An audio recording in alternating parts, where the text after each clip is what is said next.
आपके सामने है चार्ल्स डिकेंस की novel a tale of two cities का chapter number 4 Monsieur le Marquis का सेकंड पार्ट। फर्स्ट पार्ट का लिंक आपको वीडियो के डिस्क्रिप्शन से मिल जाएगा। शुरू करते हैं सेकंड पार्ट को। उसी समय फ्रांस में मिस्टर ली मार्केस अपने घोड़े गाड़ी पर सवार अपने महल की तरफ बढ़े जा रहे थे। उनका ड्राइवर भी बड़ी बेरहमी से घोड़े को पीट रहा था। जल्द ही उनकी गाड़ी पतली गलियों से होकर गुजरी, जहां पर पुरुष, महिला और बच्चे दौड़कर उस गाड़ी के सामने रास्ता बना रहे थे, जिससे कि वो उसके पहियों के नीचे आकर कुचल ना जाए। पैदल चलने वाले यात्रियों की इस हड़बड़ाहट और बेचैनी से कोई भी फर्क नहीं पड़ा मार्किस पर, और ना ही उनके एक्सप्रेशन में कोई बदलाव आया। जैसे ही गाड़ी बड़ी तेजी से गड़गड़ाते हुए उस रास्ते से निकले जा रही थी, उस गाड़ी का एक पहिया किसी चीज के ऊपर से होकर गुजरा। ऐसा लगा जैसे किसी पटेटोस का कोई बोरा हो, जिससे कि गुजरते वक्त ली मार्किस अपनी सीट से उछल पड़े।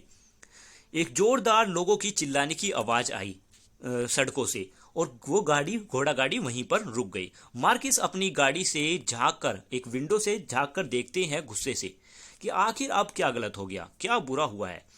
तभी एक टोल मैन, एक लंबा सा व्यक्ति, एक टोल मैन जिसने नाइट कैप पहनी हुई थी, उनकी गाड़ी के पीछे से कुछ उठाता है, जो कि वहीं पर एक फाउंटेन के पास था, मतलब गिरा हुआ था। तभी वहां पर देख रहे लोगों में से एक व्यक्ति कहता है मोसिया ली मार्कस से कि माफ करना मोसिया ली मार्कस, मिस्टर ली मार्कस, ये एक बच्चा है जिसपे से गाड़ी होकर गुजरी है। वो टोल मैन रो रहा था और करहा रहा था उस बच्चे के शरीर को लेकर। तब ली मार्कस पूछते हैं कि ये इंसान इतनी भयानक आवाज क्यों निकाल रहा है, क्या ये सच में इसका ही बच्चा है। वो व्यक्ति दूसरा जो जिससे बात कर रहा था, ये मोसिया ली मार्कस, वो व्यक्ति कहता है कि जी हाँ मिस्टर ली मार्कस, ये इन्हीं का बच्चा है। वो टोल मैन जो बड़े ही दुख के साथ अपने बच्चे को लेकर अपना मुंह उनकी तरफ करता है और दौड़कर कैरिज के पास जाता है और कहता है कि तुमने मार दिया मेरे बच्चे को। और वहीं पर खड़ा मार्किस की तरफ घूर रहा होता है और चिल्ला रहा होता है डेड डेड डेड, यानी मर चुका मर चुका, मर गया। मार्किस सभी लोगों को ऐसी नजरों से देखता है जैसे सभी लोग उसके सामने चूहों के बराबर हो, और उस टोलमैन से कहता है कि तुम अपने बच्चे का ध्यान क्यों नहीं रखते। आए दिन कोई ना कोई मेरे रास्ते में आ ही जाता है, मुझे उम्मीद है कि मेरे घोड़े को कोई नुकसान नहीं पहुंचा होगा। इतने में ली मार्कस एक सिक्का निकालता है अपनी जेब से, और मतलब सोने का सिक्का, और विंडो से बाहर फेंक देता है, जो गिरकर उस बेचारे पिता के कदमों के पास गिरता है, जो अभी तक रो रहे हैं और चिल्ला रहे हैं डेड डेड डेड। तभी एक दूसरा व्यक्ति, एक लार्ज मैन, ये लार्ज मैन भी बताएंगे हमें कौन है। ये लार्ज मैन जिसके बड़े जबड़े थे और बड़ी मोटी आईब्रोज थी, गुस्से से उस पिता को उठाता है जिसका बच्चा अभी अभी मरा था और जिसने अपना बच्चा हाथों में पकड़ा हुआ था, और उस व्यक्ति से कहता है बहादुर बनो गैस्पर्ड, मतलब उस व्यक्ति का नाम गैस्पर्ड होगा जो रो रहा था, जिसका बच्चा मरा है, कि बहादुर बनो गैस्पर्ड, ये बेहतर है कि जो हम गरीब लोग मर जाए ऐसी ज़िंदगी जीने से जो आपकी ज़िंदगी हम जी रहे हैं। आखिरकार तुम्हारा बच्चा जल्दी ही मर गया। तब मार्किस भी मुस्कुराते हुए कहती हैं तुम तो अच्छे फिलोसफर हो। फिलोसफर कहने से मतलब है एक ऐसा व्यक्ति जो जीवन के बारे में अच्छी बातें बताता है, कि तुम तो एक फिलोसफर हो। तुम्हारा नाम क्या है, तुम्हें किस नाम से पुकारते हैं। तो ये व्यक्ति कौन थे, ये थे डिफर्ज। डिफर्ज जो फर्स्ट चैप्टर में ही हमने पढ़ा था डिफर्ज के बारे में। ये वो व्यक्ति थे जो डॉक्टर मेनेट से लूसी मेनेट और जार्विस लोरी को, मतलब लूसी मेनेट और जार्विस लोरी को डॉक्टर मेनेट से मिलाने के लिए एक कमरे में ले गए थे, जहां पर डॉक्टर मेनेट जूता बना रहे थे। तो यही नाम था इनका, डिफर्ज। फिर ली मार्केस क्या करते हैं, एक और सोने का सिक्का उनके कदमों की तरफ फेंकते हैं, डिफर्ज की तरफ, और कहते हैं ये तुम्हारे लिए है फिलोसफर डिफर्ज।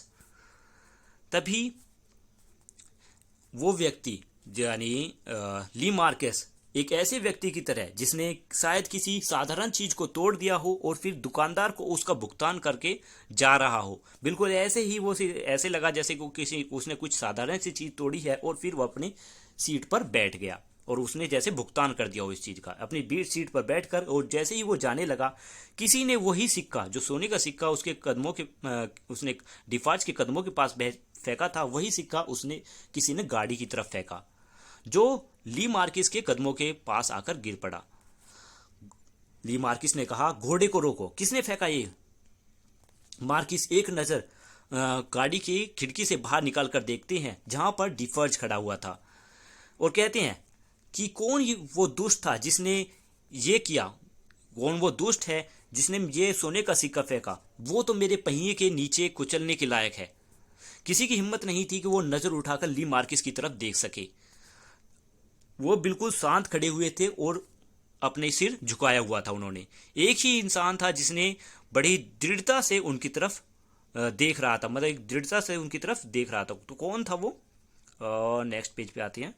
वो थी डिफर्ज की वाइफ। ठीक है, डिफर्ज की वाइफ थी। वो वहीं पर खड़ी अपनी उस ऊन को बुन रही थी, क्योंकि वो हमने सेकंड चैप्टर में पढ़ा था कि वो ऊन बुनती रहती है, तो ऊन को बुन रही थी और बड़ी ही दृढ़ निश्चय से वो वहां पर उसके सामने खड़ी हुई थी। पर लेकिन इसके बावजूद भी इस काम के, जो ये काम डिफर्ज की वाइफ ने किया था, इस काम को इस नोबल इनसेंसिटिव फेस, यानी एक ऐसा पर्सन जिसको दूसरों की परवाह ना हो, जिसपे दूसरों की मतलब जिसमें कोई फीलिंग ना हो, ठीक है, ऐसे पर्सन, यानी ली मार्किस की बात कर रहे हैं कि एक ऐसा पर्सन जिसके अंदर कोई फीलिंग ना हो, ऐसे इंसान ने इस डिफर्ज की वाइफ पर ध्यान नहीं दिया। जैसे ही ली मार्कस उन जगहों से गुजर रहे थे, मतलब पूरी कंट्री में खुली मैदान में गुजर रहे थे, तो उन्होंने रास्तों के दोनों तरफ देखा कि कुछ गेहूं के, खराब गेहूं के दाने बिखरे हुए हैं।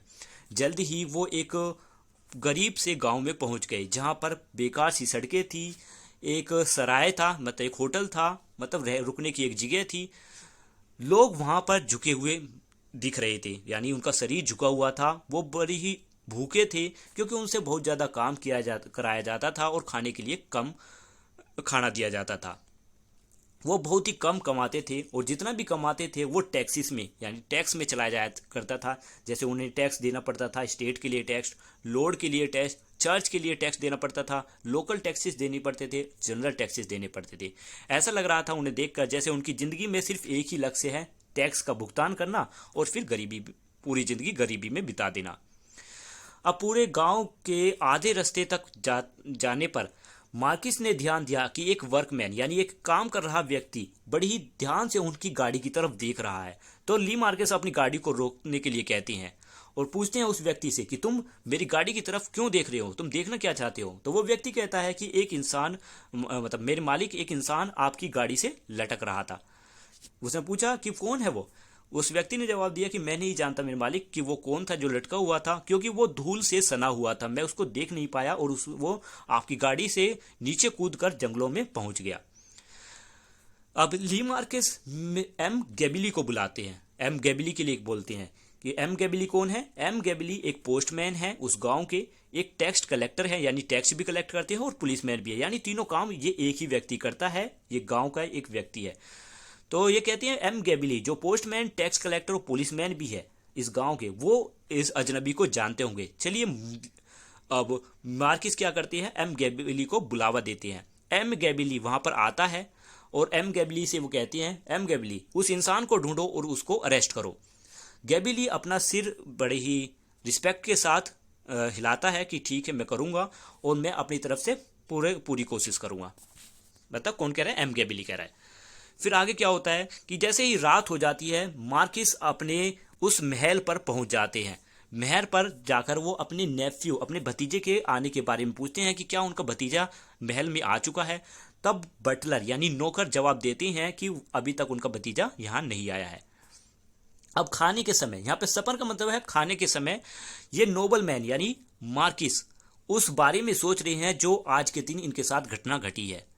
फिर इतने में ही वो विंडो के बाहर की तरफ देखते हैं जहां पर कोई परछाई उस गार्डन में, उस बगीचे में घूम रही थी। ऐसा लग रहा था कि कोई आकृति उस ट्रीज के, पेड़ों के पीछे से कोई घूम रहा है, यानी कोई जा रहा है चोरी छिपे। तब वो अपने नौकर से फिर पूछती हैं कि तुमने कहा था कि मेरा नेफ्यू, मेरा भतीजा अभी तक नहीं आया है। उस नौकर फिर कहता है नहीं मेरे मालिक, वो अभी तक नहीं आया है। तो ली मार्केस कहती हैं कि मुझे तो लगता है कि कोई बगीचे में घूम रहा है। उसने कहा, नौकर ने, कि कोई नहीं है मेरे मालिक, कोई हवा है जो शायद पेड़ों को हिला रही है, मतलब कुछ हवाएं हैं जो चल रही हैं जिससे पेड़ हिल रहे हैं, और कुछ नहीं है। तब ली मार्केस कहते हैं ठीक है, तुम मेरा खाना लेकर आओ, मुझे खाना खाना है। जल्दी ही क्या होता है कि वो फ्रेंचमैन जिसको देशद्रोह के आरोप से मुक्त किया गया था वो वहां पर पहुंचता है और ली मार्किस के पास आकर बैठ जाता है। ये उनका भतीजा भतीजा था और यही था चार्ल्स डार्नी। चार्ल्स डार्नी जिन पर मुकदमा चला था थर्ड चैप्टर में जिन पर मुकदमा चला था देशद्रोह का, ये वही है चार्ल्स डार्नी जो अब इनके सामने बैठे हुए हैं और ये ली मार्किस के भतीजे हैं। ली मार्किस पे कहते हैं कि क्या तुम डायरेक्ट पेरिस से आ रहे हो? तब चार्ल्स डार्नी कहता है कि नहीं, मैं इंग्लैंड से आ रहा हूं और ये मेरा कोई इम्पोर्टेंट बिजनेस नहीं है, मतलब मेरा नेचर नहीं है और मैं यहाँ पर ज़्यादा रुकने वाला भी नहीं हूँ। तो ली मार्कस पूछते हैं ऐसा क्यों है, आप ऐसा क्यों सोचते हो? तो चार्ल्स डार्नी कहता है कि मुझे यहाँ पर बिल्कुल भी सेफ महसूस नहीं होता, मुझे लगता है कि मैं यहाँ पर किसी खतरे में हूँ। ली मार्कस कहते हैं कि एक समय था जब हम बहुत बुरा हुआ करते थे, हमारे पास इतनी ताकत थी कि हमारे पास इन गरीब लोगों, इन किसानों की जिंदगी और मौत की जो ताकत है वो हमारी हासिल थी, यानी इन पर हमारा अधिकार था। पर लेकिन अब ये लोग वैसा नहीं सोचते, वैसा समय अब नहीं रहा है, अब बहुत बुरा समय हो चुका है। तब चार्ल्स डार्नी कहते हैं कि मुझे लगता है कि हम अपनी पोजीशन का गलत इस्तेमाल कर रहे हैं। मैंने उन लोगों के, जिन्हें आप किसान कहते हो या मजदूर कहते हो, उन लोगों के आंखों में नफरत देखी है। तो इस पर ली मार्किस कहती हैं कि हाँ, वो तो होनी चाहिए चार्ल्स, क्योंकि जितनी ज़्यादा नफरत होगी वो उतनी ही ज़्यादा हमसे रिस्पेक्ट करेंगे। यही हमारे परिवार का एक परिवार का एक हिस्सा है कि हमारे परिवार ऐसा ही करता है। तब चार्ल्स डार्नी कहते हैं हमारा परिवार, हमारा शानदार, हमारा रिस्पेक्टेबल, ठीक है, हमारा रिस्पेक्टेबल परिवार जिसने हमारी खुशियों को तबाह कर दिया, हमारे बीच की जो खुशियां हैं उसको तबाह कर दिया, और आप और मेरे पिता जिसने ये डरावना ट्रेडिशन चलाया हुआ है, यानी ये रीति रिवाज चलाया हुआ है लोगों को परेशान करने का, उनसे ज़्यादा काम करवाने का। ली मार्किस कहते हैं कि तुम्हारे पिता तो मर चुके हैं। चार्ल्स डार्नी कहता है कि हाँ, वो मर चुके हैं और मुझ पर सारी रिस्पॉन्सिबिलिटी छोड़ चुके हैं। ये सारे अपमान का जो उन्होंने सब कुछ किया है और आपने किया है, इस सभी अपमान का की रिस्पॉन्सिबिलिटी वो मेरे ऊपर छोड़ गए हैं और मुझे पावरलेस यानी शक्तिहीन छोड़ गए हैं कि मैं कुछ भी बदल नहीं सकता हूँ। अब मेरी पूरी जिंदगी, अब मैंने अपनी पूरी जिंदगी को खतरे में लगाकर मैं अपनी माँ की आखिरी इच्छा को पूरी करना चाह रहा हूँ। मेरी माँ की इच्छा थी कि उन सभी लोगों की मदद करो जिसको हमने नुकसान पहुंचाया है, उन लोगों को की मदद को जिनको हमने नुकसान पहुंचाया है और जिनको हमने परेशान किया है और दुख पहुंचाया है, ठीक है। तो और साथ में हमारे इस घर जो कि एसटी एमोड में है, इसकी खोए हुए सम्मान को वापस दिलाओ। ये मेरी माँ की इच्छा थी। तो इस पर मार्किस हंसने लगते हैं और कहते हैं कि चार्ल्स, मुझे लगता है कि तुम अपने लक्ष्य से भटक रहे हो। चार्ल्स डार्नी कहता है कि ये प्रॉपर्टी और ये कंट्री मेरे लिए नहीं है, मुझे ये सब चीज़ नहीं चाहिए। अब चार्ल्स को ली मार्किस कहती हैं चार्ल्स से कि मतलब ली मार्किस एक तरफ सोचते वक्त चार्ल्स की तरफ देखती हैं एक नफरत के भाव से और पूछती हैं कि मैं जानना चाहता हूँ कि तुम अब कहाँ रहने वाले हो, इसके अलावा तुम कहाँ रहने चाहते हो। तो चार्ल्स डार्नी कहता है कि अब इंग्लैंड ही मेरा घर है, मैं वहीं पर रहूँगा और मुझे वहाँ पर जो नाम मिला है उससे मुझे कोई शर्मिंदगी महसूस नहीं होती। तब ली मार्किस कहती हैं कि मैंने सुना है कि बहुत से लोग इंग्लैंड जा चुके हैं पनाह लेने के लिए, मतलब रहने के लिए, और शायद वहाँ पर आपका कोई फ्रेंच मैन भी है, कोई साथी है, कोई डॉक्टर है। चार्ल्स डार्नी कहते हैं हाँ, एक डॉक्टर है। और क्या उसकी एक बेटी भी है? तो चार्ल्स डार्नी जवाब देते हैं हाँ, उसकी बेटी भी है।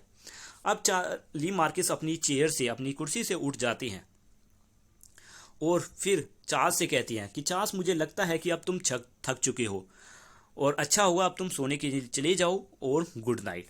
चार्ल्स डार्नी भी अपने अंकल को गुड नाइट कहता है और वहाँ से चल देता है। एक अजीब से भाव मोंसियर ली मार्किस के चेहरे पर दिखाई देती हैं। एक मुस्कुराहट, एक हल्की सी मुस्कुराहट उनके चेहरे पर होती है जो कि एक राक्षस की हंसी से कम नहीं है, जो कि चार्ल्स डार्नी की आंखों के बीच चुभती है। अगली सुबह पूरे गांव में एक हलचल मची हुई थी। एम गैबिली को एसटी एवरमोर्ड के उस महल में बुलाया गया। जब एम गैबिली उस महल में पहुंचते हैं तो नौकर उन्हें बेडरूम की तरफ ले जाता है, जहां पर उन्हें कुछ ऐसा देखने को मिलता है जहां पर उनका खून ठंडा पड़ जाता है। बेड की जो सीट थी वो खून से सनी हुई थी। उस बड़े से बेड पर मार्किस पड़े हुए थे जिनके दिल पर चाकू घोंपा गया था, और एक नोट लिखा हुआ था जिसमें नोट में लिखा हुआ था, go fast to your grave, this is from Jacques, यानी जल्दी ही अपने कब्र में जाओ, ये जैक्वस की तरफ से। यहाँ पर ली मार्किस की डेथ हो गई। चलिए आप जानेंगे आगे क्या होगा। तो यहाँ पर हमारा ये सेकंड 4th चैप्टर भी खत्म होता है। वीडियो कैसी लगी इस बारे में कमेंट में लिखकर जरूर बताएं। वीडियो अच्छी लगी तो लाइक जरूर करिए। Thank you, have a nice day. मिलते हैं नेक्स्ट वीडियो यानी चैप्टर नंबर 5 में। तब तक के लिए बाय बाय।